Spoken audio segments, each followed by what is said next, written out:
Break के बाद कार्यक्रम में एक बार फिर से आपका स्वागत है। ब्रेक से पहले हम संजीव जी के साथ बात कर रहे थे और अब पीएन रछोया साहब भी हमारे साथ जुड़ गए हैं इस पूरी चर्चा में। पीएन रछोया साहब पूर्व पुलिस अधिकारी हैं और जैन साहब अब आपके पास आ रहा हूँ, इसलिए आपके पास आ रहा हूँ क्योंकि ये सवाल सहज सवाल है।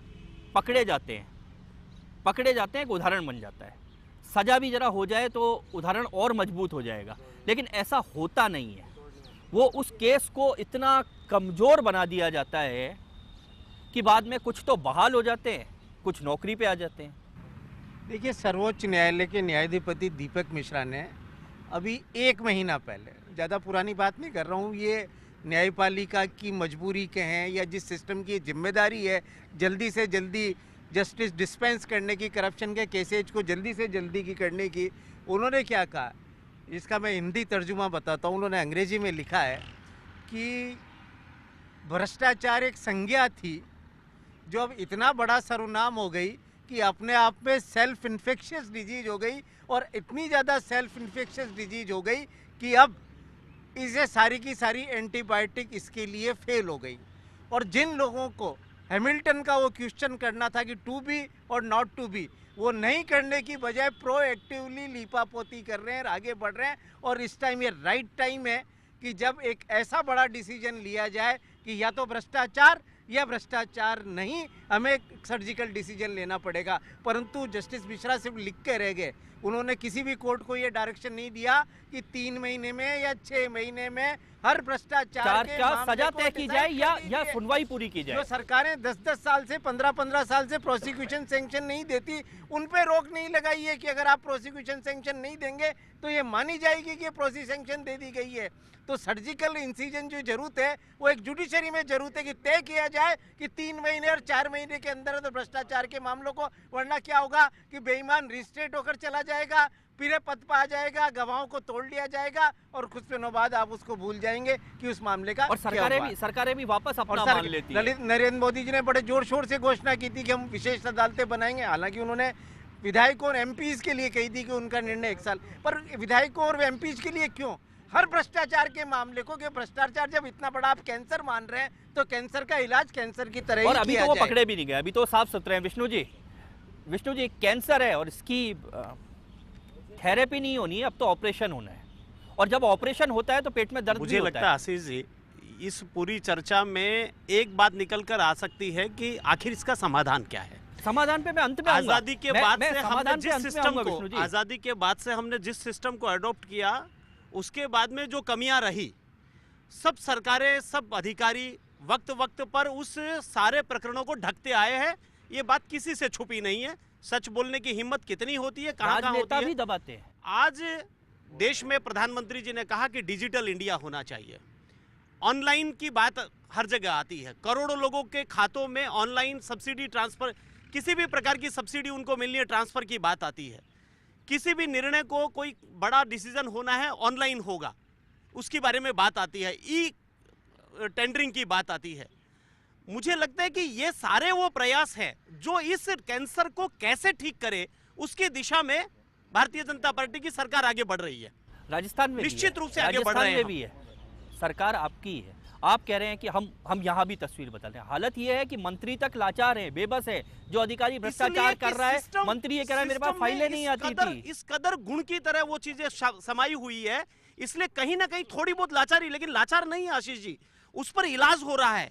एसीबी को अधिक अधिकार दिए गए हैं। जिन अधिकारियों के बारे में ये माना जाता था कि वो अधिकारी मतलब वो सरकार है, नहीं, ये एसीबी पहले भी थी, गया है। ये एसीबी पहले भी थी। ये दिनेश एमएन और वीके सिंह के आने के बाद क्यों होता है? एसीबी पहले भी थी, लेकिन पहले मुकदमे नहीं चलाए जाते थे, पकड़े नहीं जाते थे। अंतिम क्षण पर एसीबी अगर अनुमति मांगती थी कि फला अधिकारी पर कार्रवाई करनी है, इंटरनल बातें सब समझते हैं, उस समय अनुमति नहीं होती थी। आज उसको रोका नहीं जाता। आज उसको कहा जा रहा है कि अगर कोई भ्रष्टाचारी है, अगर कोई बेईमानी कर रहा है तो उसको अरेस्ट करो, उस पर कार्रवाई करो, उस पर और बाकी बातें लीक मत करो, जितना है उतना ही कर लो। क्यों ऐसा भी होता है क्या कि बाकी बातें लीक नहीं होनी चाहिए, जितना उस तक है वहां तक ही रहे? नहीं, मुझे ये बात कहने में आशीष जी, उसको जो करप्शन है उस पर मुकदमा चले, और वो अल्टीमेट ठीक कैसे होगा, क्योंकि हम अल्टीमेट जनता के प्रति जिम्मेदार हैं। ये देश अपना है, ये मानते हुए कैसे ठीक होगा? व्यक्ति के मन में जो भ्रष्टाचारी, उसके मन में भय हो, सिस्टम इतना परफेक्ट हो कि उसमें भ्रष्टाचार करने के जो संभावनाएं या लीकेजेस है वो कम से कम हो जाए। इसी प्रकार का प्रयास लगातार सरकार के द्वारा हो रहा है। आपको एक बार रोकूंगा, रछोया साहब आपके पास चलूंगा। बात एसीबी की हो रही थी कि एसीबी के अब दांत थोड़े बड़े हो गए, पहले तो बच्चे वाले दांत थे दूध के। जहाँ तक एसीबी की बात है, पूरे राजस्थान में एसीबी का केवल एक थाना ही है। आपने जो है उदयपुर कोटा में आईजीएस बैठा रखे हैं, आप उनको वहाँ थाना क्यों नहीं बनाते?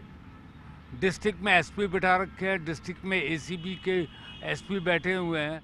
वहाँ इसका मतलब है राजनीतिक शक्ति का अभाव होना। राजस्थान में राजनीतिक शक्ति नहीं है किसी भी रूप में कि ये जो है एसीबी यहाँ राजनीतिक शक्ति का अभाव है। एक मिनट आपको रोकूंगा, एक बात और कहूंगा, पहले पीछे चलता हूँ, हाथ खड़ा कर रहे हैं और फिर गठाला साहब के पास आऊंगा। मेरे पास एक, पहले उनकी बात सुनते हैं। गठाला साहब क्या कह रहे हैं? कहाँ ना कहाँ इसके लिए जनप्रतिनिधि भी जिम्मेदार है, क्योंकि एक आईएएस हो चाहे आईपीएस हो चाहे छोटे से छोटा कर्मचारी हो, इसकी पूरी जिम्मेदारी कहाँ ना कहाँ राजनेता से जरूर जुड़ी हुई है, ताल से ताल जरूर मिला हुआ है। हम भी तो आप बिल्कुल सही कह रहे हो, आपकी बात मैं समझ गया। मैं राजेंद्र जी हंस रहे हैं इसलिए राजेंद्र जी आपके पास आ रहा हूँ। ये जो ताल से ताल, ये जो गठबंधन, एक नया गठबंधन, इसको सरकारी गठबंधन मान लीजिए आप, कि तू भी चुप मैं भी चुप, हो रहा है जो होने दो। आशीष जी ये बात बिल्कुल सही है। क्या है कि सरकार भी ये चाहती है कि भ्रष्टाचार के नाम पे छोटे मोटे अपराध पकड़े जाएं। बड़े लेवल का भ्रष्टाचार सरकार भी नहीं चाहती कि पकड़ा जाए। 500 रुपए की रिश्वत लेता है बेचारा अब पटवारी, 2000, 5000, 10,000, 50,000 तक पे कोई भी सरकार हो, कांग्रेस बीजेपी का या संबंध नहीं है, सब सरकारें यह चाहती है कि भाई छोटा मोटा भ्रष्टाचार पकड़ा जाए। एक रिवॉल्विंग फंड की बात हुई थी। रिवॉल्विंग फंड में ये है कि अभी जो सबसे बड़ी समस्या है भ्रष्टाचार को रोकने की, वो ये है कि जैसे मेरे से किसी ने अगर आज 5 लाख रुपए किसी काम के मांगे, मेरा कोई भी काम हो सकता है, तो मैं पहली बात तो 5 लाख रुपए लेके आऊँ मेरे, तो मैं पहले 5 लाख रुपए उसको अधिकारी को दूँ रिश्वत के, वो नेता को दूँ कि भाई ये 5 लाख रुपए लो मेरा काम करो, तो मेरा काम तो गया और मेरे 5 लाख रुपए भी जब्त हो गए। और वो मुझे 5 लाख रुपया कब मिलेगा? जब उसका 10 साल 15 साल के बाद निस्तारण होगा।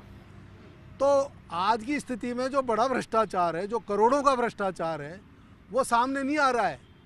वो सामने इसलिए नहीं आ रहा कि कोई भी आदमी अपना पैसा लगा के उसको जब्त करा के भ्रष्टाचार को सामने कहाँ से लाएगा? वो तो 5-10 हज़ार तक, 20 हज़ार तक ज़्यादा से ज़्यादा हिम्मत कर रहा है।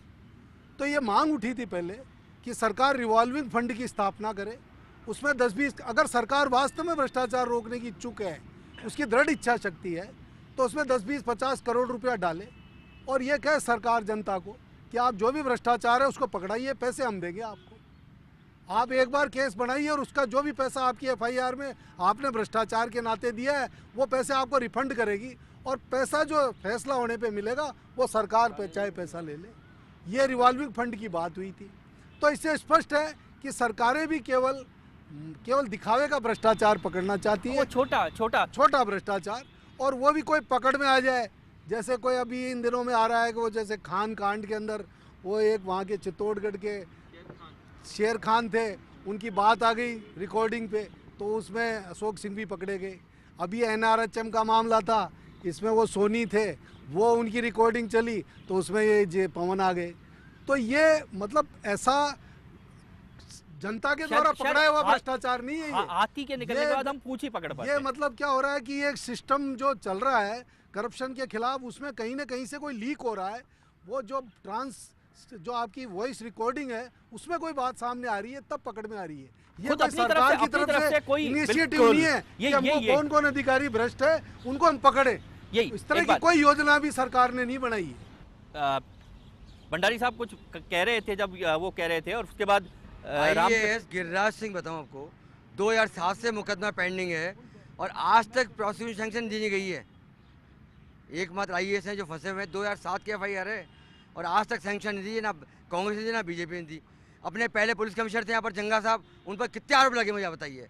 सवाल ये है, सरकार अगर चाहे तो रुक सकता है, सरकार खुद इन्वॉल्व होती है, सरकार इंटरेस्ट नहीं रखती है। सरकार इंटरेस्ट रखे तो हो सकता है ये दीनदयाल ट्रस्ट वाले मामले में हमने एफआईआर कराई थी, हमने कार्रवाई हुई और वो प्रॉपर्टी वापस हुई। एक ऐसा ट्रस्ट बनाया गया जिसमें ट्रस्ट की प्रॉपर्टी बेच सकती है, मैडम बेच सकती थी। तो सवाल ये है अगर ऊपर से रोकना चाहें तो रुक सकता है। और दूसरी बात ये सारे अधिकारी एक दूसरे से बचाते हैं। अभी आपने देखा होगा, अखबार में कुछ दिन पढ़ा होगा, हमारी एक रेड चल रही है हाईकोर्ट के अंदर कि वो पुलिस अधिकारी जाते नहीं है वहाँ भगवैया को पकड़ने के लिए और दिखाते हैं यहाँ गया वहाँ गया। 25 के खिलाफ कार्रवाई हुई है जब हाईकोर्ट सख्त हो गया और हाईकोर्ट ने कार्रवाई करके लाई है।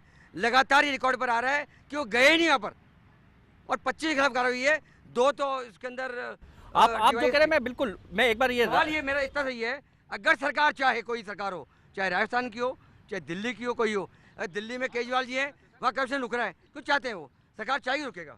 रामकृष्ण जी, आप उस समय कुछ बोलना चाह रहे थे लेकिन वो माइक इधर चला गया था।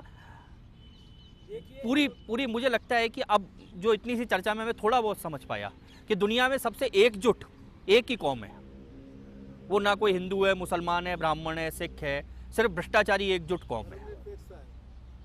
वहाँ सबसे बड़ी धर्मनिरपेक्षता, एकजुटता। देखिए, इसमें जो भ्रष्टाचार की बात जो आ रही है, मेरे विचार से ब्यूरोक्रेट को सामने रखकर राजनेता बचना चाहते हैं। ब्यूरोक्रेट ही भ्रष्टाचारी है, जबकि ऐसा नहीं है। जब तक मंत्री नहीं हो तो ब्यूरोक्रेट हो ही नहीं सकता। जैसे उदाहरण के तौर पर हमारे शिक्षा मंत्री देवनानी जी का तबादला उद्योग हो गया था। एक मेरे पास है, एक कर्मचारी ने कहा है कि 16.5 लाख रुपए उनके शिवशंकर को दिया है और सारे अखबार जयपुर वाले जैसे साफ सूंघ गया है, केवल अजमेर वाले लिख रहे हैं। तो न तो एसीबी उसको अरेस्ट कर रही है, न कोई। ये तो देवनानी होते ही प्रशासन चुप, पुलिस विभाग चुप।